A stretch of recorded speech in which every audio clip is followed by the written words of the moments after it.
couple changes, big changes in the commercial real estate market in terms of underwriting and financing and how people are acquiring these deals.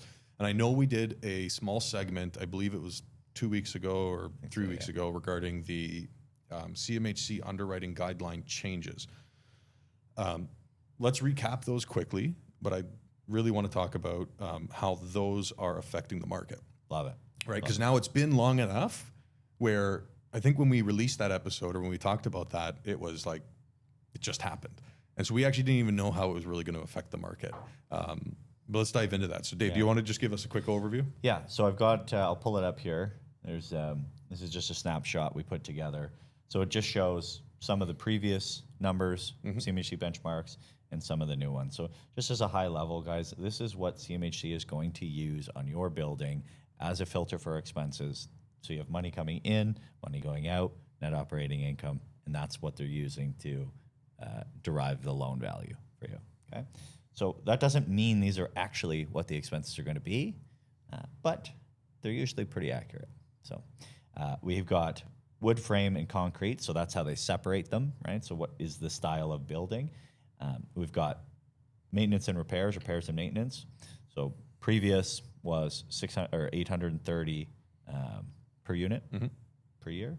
That's jumped to 940. Okay. If it's concrete, it's the same thing, repairs and maintenance, $970.75 per unit per year. That was before. Now it's $1,090. So these aren't huge. So that's a $110 change. That's a $115 change in the other one. Even when we go to management, so paying people to manage the building, for wood frame, we're up 25 basis points, so 0.25%. With concrete, there's been no change. Yeah. Okay. If we go to salaries, which would be things like grass cutting, snow removal, that type of stuff, we're on a wood frame, you're $555 per unit per year. Now it's $610. For concrete, $700. Now it's $770. So that's a $55 difference and a $70 difference. So it's not huge. Okay.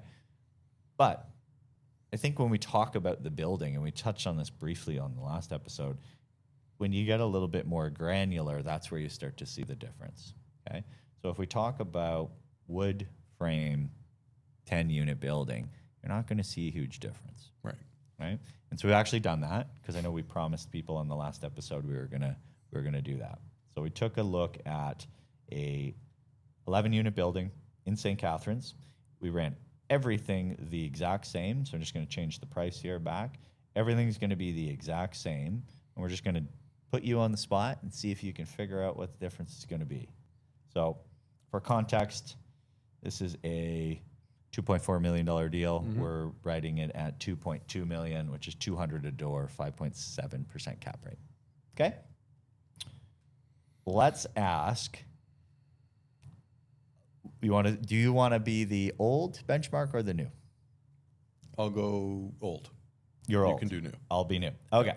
So we are, assuming we go to CMHC, obviously. Yep. Okay. In this particular circumstance, we are cash flowing $24,800 a year. Okay. And our debt cover ratio is exactly 1.3. Yeah. Okay. So I would ask you, this is hard. I'm really curious if you can even conceptualize. Under the old benchmarks. Get a little nervous here. My hands are starting to sweat. This is not practiced here. So to go back, our cash flow was on the new one, $24,800. What do you figure it would be under the old one? $24,800 on the new one. Correct. What would it be on the old? Yeah. So you know it's going to be cheaper. You're going to make, right? Because the expenses are lower. Yep. So you're going to have more. Yep. I'd say it can't be more than 27. Dude, it's 26.6. There we go. That was really good. Okay. That was really good. Okay. Damn. That was kind of just like a quick math. I can see your hamster running on the wheel. Okay, Yeah. What do you figure the debt cover is? It was 1.3. It was 1.3. I would say 1.35. Close, 1.32. Yeah. Good job. Yeah. That was good.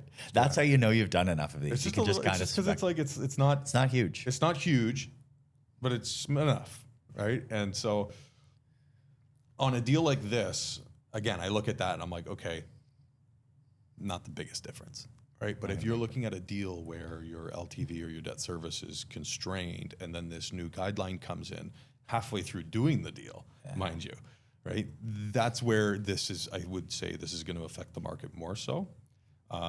Since this has come out, have you seen it? How have you seen it affect the market? Has it killed a deal for you? Yeah. Let's look at it that way. It has not, hasn't been so dramatic. It's funny, we had a deal under contract and had this conversation with the listing agent, which was, he's like, you better not be calling for a price cut based on the benchmark changes. We have a good chuckle. But his argument, I said, no, the deal literally penciled out, didn't make a difference. It didn't touch the loan value at all. It would actually be similar if we talk about it from this. You go from a 1.32 debt cover to a 1.3. It's immaterial. But I said, well, what would you have done if I tried to? He's like, well, it doesn't change how much you're actually making on the deal. Right. The deal hasn't changed.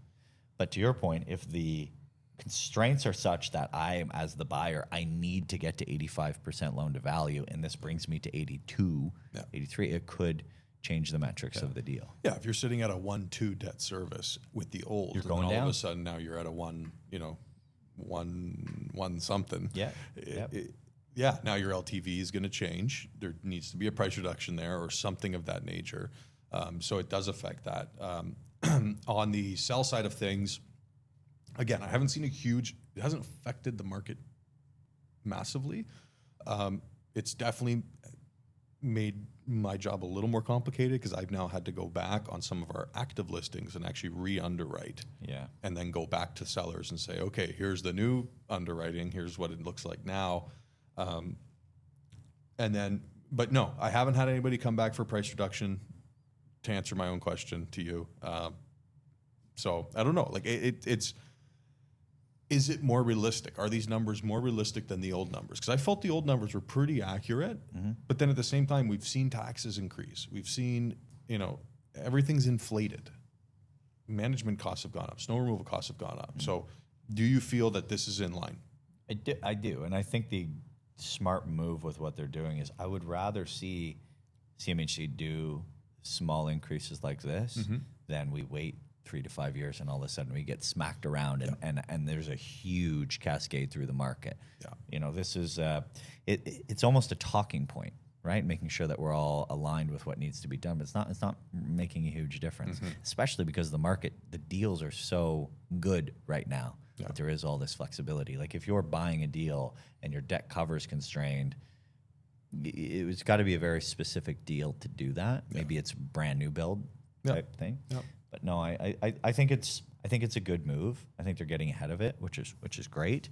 I'd be curious your thoughts. You think it's? Yeah, I think. I think it's relatively in line, right? There's going to be a different case for every little building, but in general, yes. Like I said, we've seen inflation across the board on expenses. I do think they are getting just ahead of it to make sure that for the next couple of years we're in line. I do agree with the property management line of it. However, my one thing that I would say is I would love to see a different underwriting guideline for smaller buildings. Okay, this is funny. I was going to bring something. Okay, tell me more. Well, so I know in the sheet, if you go to the CMHC website, they'll say under 11 units or over 11 or 12 units, something of that nature. Correct me if I'm wrong. But the numbers don't actually change, right? It's basically the same thing where I truly would like to see, and these would actually be higher than the bigger buildings, but I'd like to see more realistic expenses for a smaller building because you don't have the economy of scale. When you have a smaller building, you still have the same size lawn as the bigger building, right? So it's like, you need to balance it out. Yeah. And I find sometimes with the CMHC underwriting on the smaller buildings, it is off. On the larger buildings, I find it's quite accurate. But what's your? You seem like you had a point to add. I envision this like metric of 4 quadrants, and one is so it's the size of the building, like you said, right? So 10, 15, split, whatever it is, and then the other one is age of building, right? So it's like I have a brand new build 80 unit building and I have a 1900 build 80 unit building and we're running them the same, that seems insane to me. Yeah. So, you know, you can kind of, I don't know, you see what I'm saying? Like you move them around and it goes, okay, it's over this many units. Oh, but it's actually, it's a 50-year-old building. It goes in this quadrant and it has its own. And I think that's where the banks have a little bit of discretion with regards to what debt service they'd be looking for that particular building, right? Older buildings, they might want a higher debt service. Tertiary or worst locations, they might want a higher debt service and vice versa. So they have a little bit of discretion there at the bank. Yep. But it does make it challenging for investors and realtors and people to analyze these deals and say, okay, how do I actually look at this? The one part that I wanted to add with the smaller buildings is like the salaries line, for example. Like even if they could just reclassify that for a smaller building, because you're not going to have salaries on a smaller building, right? Increase property management, bring down salaries, and show maybe more R&M. I don't know, right? It is shocking how much you and I are aligned, and we don't talk about this. Yeah. So when all of my clients know, I'll show them a 6-unit building, and I'll have property management at 7. Yeah. But CMHC will allow us to do 4.25. Yeah. Well, why? Yeah. It's like, well, because we're inaccurate here, You're just going to get yourself in trouble. right? And I don't want that. So I'll keep salaries. I won't ever reduce any of the expenses. I'll only add to them. And so we try to go, you'll see secondary markets, tertiary markets, all of a sudden where I would use 5%, like at St. Catharines, all of a sudden I'm using 7, same size building, right? So we're trying to future break. So anyways, it's a tangent, but I thinking our thesis is exactly the same on how we're getting there, and we've never talked about that. Yeah, and I imagine they're just using general market data, and there's more data for larger Class A buildings or like prime location buildings. So they're going, okay, downtown Toronto, look how many buildings there are. Let's pull all the data from there. Right. And that makes sense, a 4.5% management fee with the salaries line, right, et cetera. But yeah, if you're a private owner in a secondary or tertiary market, like you're going to have 7% management, 6% to 7% management. And then I may argue this point, which is what does that management include? Because that 7% may actually replace some of the salaries line. Yeah. Right. So that's the argument I would have against that as a selling agent, to be like, well, Dave, Yes.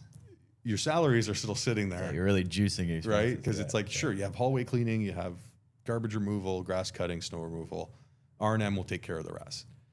So if your 7% management is going to include hallway cleaning, or they're going to include a snow removal contract, I doubt it, or a grass cutting contract or something like that, then you can play around with that a little bit. This is the plug for realtors that do this.